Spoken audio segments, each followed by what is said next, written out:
जनपद मुजफ्फरनगर के कस्बा शाहपुर के मैदान में अग्निपथ योजना एवं व्यापक बेरोजगारी के विरोध में युवा पंचायत हुई, जिसमें मुख्य अतिथि राष्ट्रीय लोकदल के राष्ट्रीय अध्यक्ष जयंत चौधरी पहुंचे। पंचायत में युवाओं के साथ साथ सभी वर्ग के लोग हजारों की संख्या में पहुंचे। मैं निवेदन करना चाहता हूँ, पूर्व विधायक राव वारिस जी आए उस गौरवशाली सेना में, इस देश की जो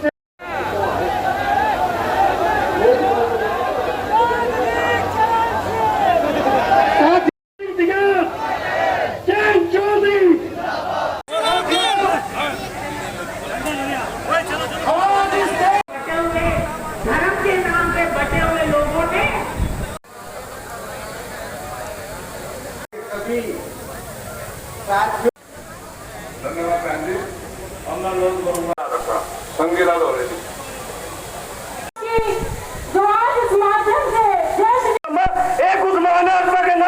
पुरकाजी विधायक अनिल कुमार ने अपने संबोधन में कहा कि अग्निपथ योजनाओं को युवाओं के साथ बहुत बड़ा धोखा सरकार द्वारा किया जा रहा है। हम सभी लोग युवाओं के साथ मिलकर इस लड़ाई को लड़ेंगे। सभी समाज के लोग उपस्थित हैं, दलित भी है, मुस्लिम भी है, तमाम सभी वर्ग के लोग यहाँ मौजूद है। ये बड़ी अच्छी बात है, क्योंकि जो भाईचारा हम लोग बनाना चाहते हैं, इस मंच के, इस पंचायत के माध्यम से वो हमें भाईचारा बनता हुआ दिखाई दे रहा। और साथियों, आज जो हम सब लोग यहाँ इकट्ठा हुए हैं अपने युवा साथियों की लड़ाई लड़ने के लिए, अभी हाल में जो सरकार ने कानून लाई अग्निपथ के नाम से, अग्निवीरों को भर्ती करने की बात कही 4 साल के लिए, उस बात के लिए तमाम देश के युवा आक्रोशित हुए। वो तमाम बेरोजगार साथी, तमाम हमारे नौजवान साथी जो लगातार सुबह 4 बजे उठकर दौड़ने का काम करते हैं, उनको पीड़ा हुई, दर्द हुई। मैं इस मंच के माध्यम से अपने तमाम युवा साथियों को राष्ट्रीय लोकदल की तरफ से यह आश्वासन देना चाहते हैं हम लोग कि आज आप तमाम युवा साथियों के साथ में राष्ट्रीय लोकदल आपके साथ खड़ा है, चौधरी जयंत जी आपके साथ खड़े हैं। मीरापुर विधायक चंदन चौहान ने संबोधित करते हुए कहा, सरकार द्वारा जो यह योजना अग्निपथ लाई गई है, इससे युवाओं का भविष्य अंधकार में चला जाएगा। हमारे राष्ट्रीय अध्यक्ष जयंत चौधरी ने युवाओं के साथ मिलकर इस योजना के खिलाफ लड़ाई लड़ने के लिए कहा है। ने जितनी बात रखी, मैं अपने आप को सम्मिलित करता हूँ, और ये आदरणीय जयंत चौधरी जी ने सिद्ध कर दिया कि करोड़ों करोड़ों युवाओं की धड़कन जब हम कहते हैं, आदरणीय चौधरी साहब, यहाँ जो युवा बैठे हैं उनकी धड़कनों में सही में आप बसते हो। पर ये भी आपने सिद्ध कर दिया इन युवाओं के लिए संघर्ष करके कि ये करोड़ों युवा आपकी धड़कन में बसने का काम करते हैं। आदरणीय चौधरी साहब, ये समय बहुत बड़ा संकट का समय है, जहाँ देश को धर्म पे, जाति पे और ऐसी कोई संस्था नहीं बची देश की जो बच ना गई हो। और अब एक अहंकारी सरकार जो देश की फौज को परमानेंट में और संविदा में बांटने का प्रयास कर रही है, उस कुप्रथा को रोकने के लिए आप इस पे पंचायत करने का आयोजन करा। मैं इसके लिए आपको धन्यवाद करता हूँ। मुजफ्फरनगर की धरती के यहाँ सभी सम्मानित समाज के लोग यहाँ बैठे हैं। राष्ट्रीय अध्यक्ष जयंत चौधरी ने जनता को संबोधित करते हुए कहा, सरकार द्वारा 3 काले कानूनों को लागू कर दिया था, लेकिन किसानों ने उसे वापस कराकर छोड़ा। इसी तरह अग्निपथ योजना हमारे देश के युवाओं के भविष्य के साथ खिलवाड़ करना है और हम ऐसा होने नहीं देंगे। जो अग्निपथ योजना सरकार को वापस लेनी होगी। मैं इस लड़ाई में सभी युवाओं के साथ हूँ। 16 जुलाई तक सभी जगह युवा पंचायतों का आयोजन किया जा रहा है। जगह जगह भी अग्निपथ योजना का विरोध होगा। वहाँ मैं और मेरी पार्टी के लोग पहुंचकर उनके साथ मिलकर विरोध करेंगे। किसी भी कीमत पर हम युवाओं के भविष्य के साथ खिलवाड़ नहीं होने देंगे। क्या किसी ने मांग करी थी कि वो पुराने पार्लियामेंट से अलग हटके नई बिल्डिंग बनाओ, इंडिया गेट पर पूरे को उजाड़ दो? मुजफ्फरनगर किसी आदमी ने मांग करी थी क्या? आप उस फैसले से इत्तेफाक रखते हो? अगर कटौती करनी है तो वाई श्रेणी, जेड श्रेणी, पता नहीं कहाँ की कितनी बड़ी बड़ी सिक्योरिटी रखती है इनके साथ।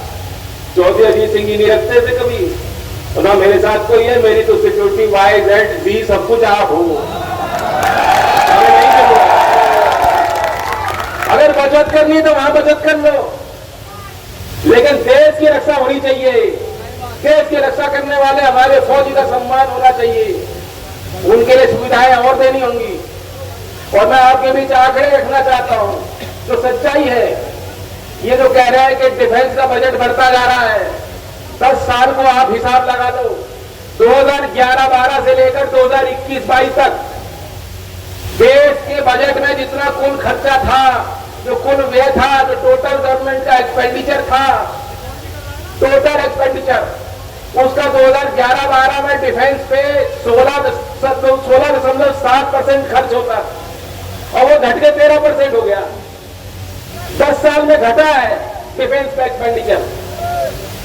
10 साल में टोटल एक्सपेंडिचर में जो तरक्की का दर है, प्रगति का दर है, वह 10% से ज्यादा है। और डिफेंस में आपने 8.3% ज्यादा खर्च किया है, यानी जो बढ़ोतरी होनी थी। और इसलिए आज ये दावा कर रहे हैं कि हमें फौज में तकनीकीकरण लाना है। जैसे इजराइल लड़ती है, आप देख रहे हैं रशिया और यूक्रेन में युद्ध चल रहा है तो ड्रोन युद्ध कर रहे हैं। इस तरह की बातें आपको बरगलाने के लिए लोग करेंगे।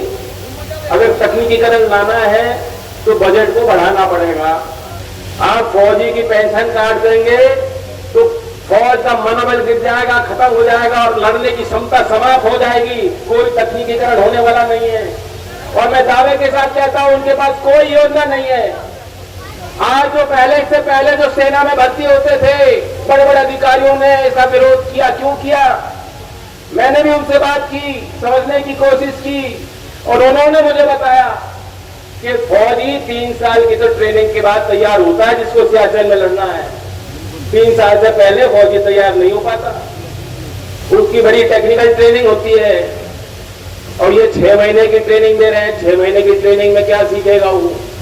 वह अग्निवीर नहीं बनेगा, वो अभिमन्यु बनेगा।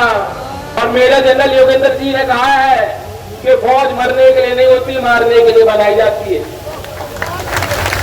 जिस दर का शहीद होता है उसके दर्द को आप समझने की कोशिश करें मोदी जी। उनकी शहादत पे, उनकी लाशों पे आपने खूब राजनीति की है। पिछला चुनाव, लोकसभा का चुनाव कैसे जीते हो हमें याद है। आपने उस चुनावी अभियान में एक भाषण दिया था कि 1 वोट सेना के सम्मान में मुझे दे दो। याद होगा, ऐसी भाषा कभी किसी प्रधानमंत्री पद के दावेदार ने कभी नहीं कही। कभी किसी प्रधान के उम्मीदवार ने भी देश की धरती में खड़े होकर ऐसे वोट नहीं मांगी होगी जिस तरह से आपने सेना के नाम पे वोट मांगी थी। कि सेना, वो जो कीर्तिमान सेना करती है, जो रखवाली सेना के फौजी करते हैं, उसको भाजपा के रूप में दिखा करके कि हम लोग कराते हैं। हमने उनको वहां प्रोत्साहित किया लड़ने को और हमने उनको भेजा लड़ने को, तब जाके लड़ाई लड़ रहा है। नहीं, जो फौजी देश की सीमा पे खड़ा है वो अपने कर्तव्य का निर्वाह कर रहा है। अगर उसे पूरी ट्रेनिंग नहीं होगी तो कौन जिम्मेदारी लेगा? तो वो शहीद की जो डेड बॉडी वापस गांव में आएगी, गांव के गांव रोएंगे। ये हमारे भाई, हमारे बालक हैं। इनकी जिंदगी आपके लिए सस्ती होगी लेकिन हमारे लिए बेशकीमती है। इनके साथ, इनके जीवन के साथ खिलवाड़ मत कीजिए मोदी जी। मैं आपसे आग्रह करता हूं, अभी तो हम अच्छे रूप में आपके सामने हैं, बड़े शांति से पंचायत कर रहे हैं। आप तो बताया जाता है कि बहुत जिद्दी हो, लेकिन मुजफ्फरनगर का आदमी तो आपसे ज्यादा डबल जिद्दी है। मैंने पहले भी कहा था किसान पंचायत में कि आपसे ज्यादा जिद्दी हम लोग हैं। और जो सच्चा आदमी होता है, जो ईमानदार होता है, वो जिद्दी होता है, क्योंकि वो लड़ाई सर उठा के लड़ता है। हमने कोई दगा नहीं किया, लेकिन आप इनकी इतिहास खोल के देखेंगे, गुजरात से लेकर के यहां तक जहां तक पहुंचे, जो इनका ज्यादा साथ देता, ऐसा कोई सगा नहीं जिसको उन्होंने ठगा नहीं है। इसलिए जो हमारे साथी कुछ पहले हमारे यहां होते थे, बीजेपी में चले गए, और आप पे भी डोरे डालते होंगे, चुनाव बाद डोरे डालते होंगे कि आ जाओ भाइयों, उन्हें बता दो कि तुम ज्यादा साथ दे रहे। सबसे पहले जो है कैची तुम पे चलनी है और चल रही है। ये उस समाज को निपटाने के लिए योजना लाए हैं। ये अग्निपथ योजना नहीं है, तो ठगी योजना। ये आपको ठगने के लिए योजना लाए, ये आपका हक मारने के लिए योजना लाए। ऐसी योजना को हम स्वीकार नहीं कर सकते। या ये सरकार बदली जाएगी, ये फैसला भी समय रहते आपको करना होगा। बाकी देखो, योगी तो ट्रैक्टर नहीं चला सकते, हाँ?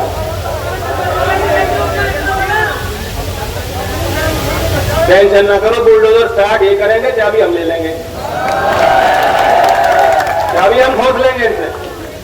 आप नौजवानों समझ लो, जो आपके बीच आके आरएसएस वाले कहेंगे ना, देखो नौकरी मिल तो रही है, मोदी जी का इतना बड़ा दिल है, देखो उन्होंने आपको नौकरी दी है, नई नौकरी मिल रही है, कितनी अच्छी बात है, 4 साल की भले सही हो, नौकरी है तो यही कहेंगे आपको। 2019 में 80,000 भर्ती किए थे, 2 साल 3 साल पूरे भर्ती नहीं करी, उसके बाद 46,000 आधी नौकरी निकाली है, और वो भी नौकरी नहीं है, ट्रेनिंग है। तो आर्मी का ITI बना दिया। तो इनसे बच के रहना। ये तो ऐसे लोग हैं कि आपकी जब जेब कट जाएगी तो आपको आके बताएंगे बहुत अच्छा हुआ भाई, टेंशन खत्म। उद्देश्य ये है कि हम अपना विरोध दर्ज कर रहे हैं। अग्निपथ योजना को हम लोग स्वीकार नहीं करते, जनता स्वीकार नहीं करती, और ये आर्मी के साथ खिलवाड़ हो रहा है, देश की रक्षा के साथ खिलवाड़ हो रहा है, देश के नौजवानों के भविष्यों के साथ हो रहा है। इसलिए हम इसका जमकर विरोध कर रहे हैं। लगातार युवा पंचायत हमने टेकी हैं, कार्यक्रम कर रहे हैं जनता के बीच। क्या लगता है, आप विरोध भी कर रहे हैं, लेकिन जो सरकार है अपनी पड़ी हुई है, अब अग्निपथ योजना लगी, उससे पहले भी किसान आंदोलन भी हुआ था, क्या लगता है? देखिए, सरकार दिखावा करती है, असल में सरकार को भी संवेदनशील रहना पड़ता है। जो भी जनता में चीज़ें चलती हैं, अगर जनता में ये मुद्दा और आगे बढ़ेगा और विरोध आगे बढ़ेगा तो सरकार तक वो बात जाएगा, मैसेज जाएगा, और सरकार को उससे फिर सुनना भी पड़ेगा। लोकतंत्र है देश में, हिटलर शाही नहीं चलेगी। इसलिए जो फैसले अगर बंद कमरे में लिए जा रहे हैं, जिनको समाज स्वीकार नहीं कर रहा, उन फैसलों को सरकार को बदलना ही पड़ेगा। बुलडोजर को लेकर एक बात हुई, आपने कहा कि जो बुलडोजर तो उनका है, लेकिन चाबी हम छीन लेंगे। जी बिल्कुल, यहाँ के लोग उसी बात को पसंद करते हैं। किसान आंदोलन में खेच सरकार का आरोप है कि विपक्षियों के द्वारा जो है लगातार हिंसा कराई जा रही है अग्निपथ में। देखिए, ये विपक्ष के नाम से ये पैतरा है सरकार का। जब भी कोई आंदोलन होता है तो उसे कहते हैं राजनीतिक आंदोलन। राजनीति अगर रोजगार के सवाल पे नहीं होगी, किसान के मुद्दे पे, नौजवान के मुद्दे पे नहीं होगी, तो किस सवाल पे होगी? तो विपक्षी पार्टियों की अपनी जिम्मेदारी रहती है कि अगर सरकार कोई गलत फैसला लेगी तो हम जनता के बीच जाएं। बाकी जो हिंसा हुई उसकी हम सबने आलोचना करी, मैंने खुद भी अपील करी नौजवानों से शांति करने के लिए, और आप देख सकते हैं इतने शांतिपूर्वक हम कार्यक्रम कर रहे हैं, यहाँ कहीं कोई उपद्रव नहीं हो रहा। की हत्या को लेकर बवाल हो रहा है, नुपुर शर्मा की अभी तक गिरफ्तारी नहीं हुई है, क्या कहेंगे इसमें आप? देखिए, कन्हैया का जो मर्डर है और जिस तरह से वो वीडियो निकाली गई, वो बेहद शर्मनाक है, अमानवीय एक कृत्य था, और उसकी पूरी सज़ा उनको मिलनी चाहिए दोषियों को। अब जैसे इसमें जो जिन्होंने कन्हैया की हत्या की थी, उन लोगों का जो फोटो है अब बीजेपी के साथ। हाँ जी, वो तो अब एक होता है ना कि दिमाग का पर्दा जब बंद हो जाता है तो फिर ऐसे ही विचारधारा से लोग जुड़ जाते हैं। जो बीजेपी में जाते हैं उनको ट्रेनिंग मिलती है इन चीज़ों की शायद। अभी तक नुपुर शर्मा की गिरफ्तारी नहीं हुई और काफ़ी समय से लोग विरोध कर रहे हैं कि नुपुर शर्मा की गिरफ्तारी। देखिए, क्या लगता है, क्या लापरवाही रही है? ब्लास्फेमी लॉ में इंडिया में स्वीकार्यता नहीं है, तो अभिव्यक्ति की आज़ादी का भी अपना एक तर्क है। तो इसलिए मैं ये नहीं कहता, मैं ये मांग नहीं कर रहा हूँ कि नुपुर शर्मा की गिरफ्तारी हो, लेकिन उनको संवेदनशील रहना चाहिए था। अभी सुप्रीम कोर्ट ने भी जिस तरह से जजमेंट सुनाया है, और जजमेंट में हालांकि लिखा नहीं, लेकिन जो उनकी बोली थी जज की, काफ़ी स्ट्रिक्ट थे वो। तो नुपुर जी को भी इसमें सोचना चाहिए। हम सबकी जिम्मेदारी होती है समाज के आगे, जो हम शब्द का प्रयोग कर रहे हैं, उन्होंने सच में आग लगाई देश में, उसकी वो जिम्मेदार हैं। वहाँ पंचायत हुई आज, इसमें हमारी पार्टी के राष्ट्रीय अध्यक्ष चौधरी जैन जी आए थे आज, और बहुत सफल कार्यक्रम रहा है। जो एक संदेश देश के युवाओं को हमें देना था, वो संदेश जो है चौधरी जैन जी देकर गए हैं, और युवाओं को आश्वस्त करके गए हैं कि हम आपके लिए लड़ाई लड़ेंगे। ये मंच आपका मंच है, युवाओं का मंच है। इस मंच के माध्यम से आपकी तमाम जो भी लड़ाई है, रोजगार संबंधित है, आपके सम्मान की बात है, आपके आत्मसम्मान की बात है, वो तमाम लड़ाई लड़ने का इस मंच के माध्यम से काम किया जाएगा। अगर फिर भी जो अग्निपथ योजना जो लाए हैं अगर वापस नहीं लेते हैं तो आगे इसके बाद में क्या आंदोलन आएगा? देखिए, इनको इस योजना को वापस लेना चाहिए, और जब से योजना लागू हुई है देश में, तब से जो है बहुत अफरा तफरी का माहौल है। युवा जो है देश का बहुत आक्रोशित है, इतना आक्रोशित है कि कई जगह हिंसक घटनाएं भी हुई है। हालांकि हम हिंसक घटनाओं के पक्षधर बिल्कुल नहीं है। हम ये चाहते हैं शांतिपूर्वक तरीके से अपने जो युवा साथी हैं, जो बेरोजगार साथी हैं, नौजवान साथी हैं, वो संवैधानिक दायरे में, कॉन्स्टिट्यूशनल के दायरे में अपना प्रोटेस्ट करने का काम करें। और हमारा अनुरोध है सरकार से भी, सरकार इसको संशोधित करने का काम करे।